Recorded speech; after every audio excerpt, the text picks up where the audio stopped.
mayam butaram noksari loina channel sina ngasi thaka chaka dorbi video se masi hana mamang da hijack ki bhai batare madu de igi channel se 200k yore aduna 200k yore bolina igi subscriber sing da ai hana kari gum khara sum pinning bi matungina ina give away ma tawjagani haidar hijack ki bani madu gi matungina ai subscriber sing na madu gi give away gi matang je masi ka maina participate tawgada ga bi matang ama ai khara thamjage tawjabani madu gi step khara thamjage step sigi matungina ai gi lucky draw ma tawjagani ha batare lucky draw se ai live ta dum tawjarakani madu gi matang ai step khara thamjage madu participate yaw winning ba ha batare ai gi ngasi video in very sing jina hariba give away se masi yaw winning ba lairagadi hariba step sing ase step ahum khatat laije ahum je ai myam sum share tawjage aham step se ina hajari bese video asida habitare ai ngasi thaga jari video se date 31 July habitare go ngasi gi numi sida thaga jari video se masida ai ha give away participate tawjari haidana comment amam pipira mo haba ai ngasi gi video sida ni ko ngasi gi video sigi makha gi comment section da give away ya winning bisingna give away participate tawjari haidana comment pipira mo haba loinana anisuba step ta habitare aigi channel asida yaurbe video myam se sigi maraktagi adomna khwaidigi pamjaba habitare aduguma video ama khanbiraga nahaki marup oibiya imung manung oibiya habitare amada any habitare social media platform amada share tawbiyo habani video ama kha oirasu tawbiyo haba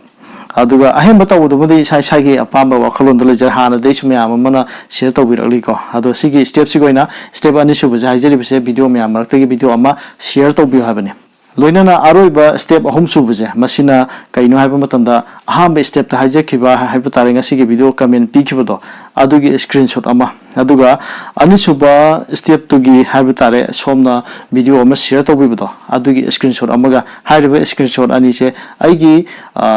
insta gi link ama idum description adum hapchabane ba maduda message thabiro kadiguma insta pai de boy taragadi aigi facebook page ki link ama sudum hapchabane manipur mirror na laibane facebook tasu adudasu message thabiro habane message thabiro ko matamda screenshot ani de yobira kadabna haiba tare ngasi gi video gi comment duga adu somna share tawba adugi screenshot amaga screenshot ani ji thabiro habane adugi isage minga laifunga hapiro haba aduga hariba step home je sunubo phajana yobiro pasingdo madu ai maming lakhacharaga ai lucky draw mo tawjagani haiba tare loinana hariba sigi lucky draw se masi participate tawbigedaba singna masi ai matam khara pijai haba tare matam ji yam sangna de pijai roige august ki tang ani phau haba tare ngasi se july ki tang 38 thoini aduga august ki tang ani phau ja sigi manung sida